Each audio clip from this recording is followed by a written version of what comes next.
Question posée par Éloi, élève de 3e. Éloi. Comment se fait le ravitaillement en nourriture? Hein? Comment l'avitaillement? Alors, Éloi qui nous demande... Simon, élève de 3e. Alors, Éloi et Simon. Éloi et Simon. Bah, l'avitaillement, déjà on est obligé de tout embarquer parce qu'on ne s'arrête pas. On part de Brest. Pour revenir à Brest, ça va mettre une bonne trentaine de jours hein, quand même. Hein. On va plutôt être dans 35 jours. Et on a pris 30 jours d'avitaillement à bord. Mais on a vu assez large. Donc ça passera largement pour 30 jours.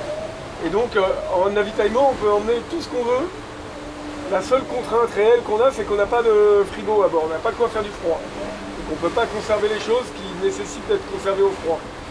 Et sinon, à part ça, on peut avoir tout ce qu'on veut. Donc on peut avoir des conserves, on peut avoir du fromage, du jambon,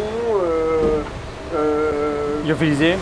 Et du lyophilisé, parce que l'avantage du lyophilisé, c'est des trucs où tu mets de l'eau bouillante dedans pour le constituer. L'avantage, c'est que l'eau, on la fabrique au fur et à mesure. On a des désalinisateurs qui fabriquent l'eau, et donc ça, on n'a pas besoin de l'embarquer. On a juste une eau de survie au cas où le désalinisateur tombe en panne. Donc avec ça, on a de quoi vivre pendant 35 jours sans problème. Alex, toi et moi. L'idée c'est un bateau de course et il faut essayer d'être le plus léger possible. Donc en ça, lyophilisé est intéressant parce qu'on garde que l'extrait sec de la nourriture. Par contre, c'est vraiment pas très bon. Donc on essaye d'alterner quand même avec d'autres choses. Et pour le sommeil, d'ailleurs moi là je suis fatigué, vous voyez la tête que j'ai, depuis un moment il faut que j'aille me coucher. Pour le sommeil, donc comme on est deux à bord à travailler sur le bateau, et le bateau il nécessite en permanence du fonctionnement pour faire marcher le bateau à bonne vitesse. Donc on tourne avec Yves et on ne tourne pas avec un quart régulé depuis le début. Et plutôt on tourne. Ça dépend de notre état de fatigue et du fonctionnement du bateau. Donc, et après on fait des siestes, ça peut être de 1 heure jusqu'à 3 heures maximum, minimum 1 heure. Quand c'est chaud, pour tourner vite, on fait 1 heure. Et quand on a le temps de dormir, c'est 3 heures. Le normal, c'est 2 heures. Mais là, par exemple, là tout va bien, on va faire des siestes de 2h30, 3 heures. Et après, on dort très près, la banette est très près, elle est juste ici à l'intérieur du bateau. Donc très près des winches, comme ça on peut être très réactif. Si l'équipier qui est dehors peut solliciter en permanence celui qui est en train de dormir, donc c'est très pratique. Et qu'est-ce qu'on a encore comme astuce pour dormir? Ah, on a un très très beau duvet aussi, qui est Gore-Tex, c'est-à-dire qui ne prend pas l'humidité à l'extérieur, et avec une vraie couche polaire moumoute à l'intérieur, qui est très très bien pour dormir, avec un gros pouf, donc on est calé, au chaud, et ça c'est top. Super, ça c'est la question de Simon. La question de Sacha, combien de temps on prépare la course? Bah écoute, cette course-là, on sait qu'elle va avoir lieu depuis début 2019. Donc depuis début 2019, que le bateau était encore au chantier, on a tout préparé notre saison par rapport à cette course-là, la Brest-Atlantique, qui est l'événement majeur de la saison. Donc il y en a eu d'autres, il y a eu d'autres actions, il y a eu d'autres choses, mais à chaque fois, le timing, il était par rapport au départ et au déroulé de cette course. Donc là, on est en plein dedans, on est vraiment à l'événement majeur de la saison 2019. Et pour la préparation physique? Ben, pour la préparation physique, comment on peut expliquer ça? Bon, déjà, c'est important, c'est sûr, mais il y a un truc qu'il faut comprendre, c'est que nous, on n'est pas tout à fait des athlètes. Hein.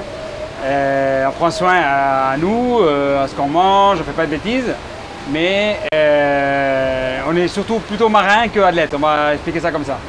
Et donc c'est sûr qu'on aurait pu aller vachement plus loin parce que c'est un bateau qui est dur. Les voiles sont très lourdes, les manœuvres sont très longues, mais on a préféré, comme on n'avait pas tellement de temps, on essaie plutôt focaliser sur la partie bateau, on va dire ça comme ça, et fiabiliser le matériel et tout ça. Et pour l'instant, on est content parce que ça c'est payant. Et on est quand même en bonne forme. Hein. Ouais, un peu le ventre qui pousse aussi un peu. Un petit gras, mais on est... Mais ça c'est bien pour le Grand Sud aussi, voilà, pour tenir chaud. Ah, ouais. Que gagnez-vous à l'arrivée en dehors de la satisfaction de gagner? C'est qui? C'est Solène, c'est ça? Question. Alors Solène, T'es payé combien toi? Et comment, qu'est-ce qu'on gagne? Et alors, donc c'est un sport où il n'y a pas beaucoup de, il n'y a pas beaucoup de prix à gagner par l'organisation. Malheureusement. Malheureusement. Et en fait, c'est un bateau qui est sponsorisé. Il y a un sponsor actuel, leader, qui porte le projet et qui nous paye pour naviguer dessus. Mais on n'a pas de prime de match particulière, quel que soit notre résultat. Rien n'est prévu à ce niveau-là. Alors, il y a des courses où il y a des primes, mais là, dans celle-là, il n'y en a pas. Un très joli trophée, ouais. Et comme tu dis, la satisfaction, et on gagne l'expérience, le fait d'avoir passé un mois ensemble sur un bateau comme ça, qui est un bateau merveilleux, c'est un parcours incroyable avec 3 transats. Donc c'est ça, c'est plus on gagne ça, notre vie évidemment parce qu'on a un salaire, mais surtout si on fait ça, c'est pas que pour l'argent parce que sinon on ne serait pas là. C'est parce qu'on aime faire ça. Hein. Le chavirage, non? Chavirage qu'est-ce qui se passe? Qu'est-ce qui se passe si on chavire ou si on a un gros problème au milieu de l'océan? Et ben ça c'est... En fait, en gros, il y a 3 niveaux de problèmes qu'on peut avoir. Il y a un problème qu'on a, on casse un truc, une voile, une corde, un bout de bateau. On est obligé de ralentir le bateau pour réparer, on répare et on continue la course et ça marche. Après, il y a un autre niveau de problème où il y a quelque chose de cassé, c'est plus grave et on n'est pas forcément en danger, mais on ne va pas pouvoir s'en sortir tout seul. Donc on est obligé de demander assistance. Donc ça, c'est par exemple le mât qui tombe, ou le bateau qui se retourne. Même le bateau retourné, une fois qu'on est à l'intérieur du bateau, on n'est plus en danger. Mais on a besoin que quelqu'un vienne nous chercher et vienne chercher le bateau. Et après, il y a le niveau de détresse, c'est-à-dire que si vraiment le bateau se casse complètement dans une grosse tempête ou quoi que ce soit, et puis là il peut couler ou on peut se retrouver dans rien.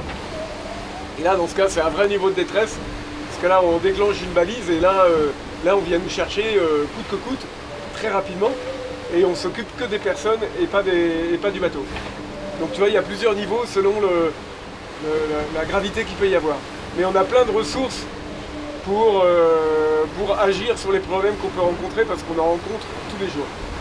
On a 2 canots de survie à bord, oui. Un à l'extérieur du bateau et un à l'intérieur.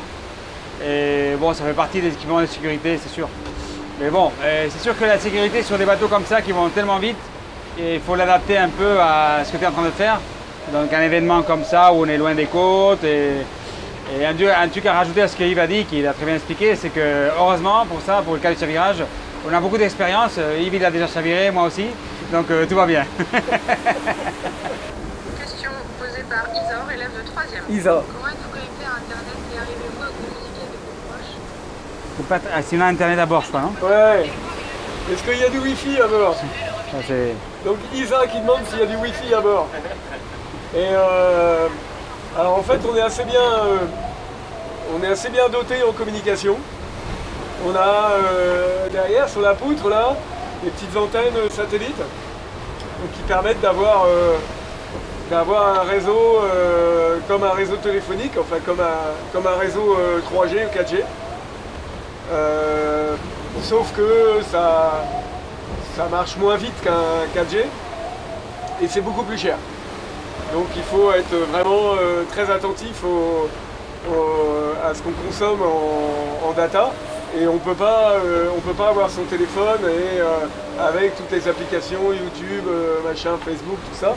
Ça on peut pas parce que ça coûterait beaucoup trop cher en consommation. Et par contre, il y a quelques applications qu'on peut avoir, notamment pour communiquer avec des messageries directes qui prennent pas trop de data et qui permettent de communiquer. Et on utilise principalement ça.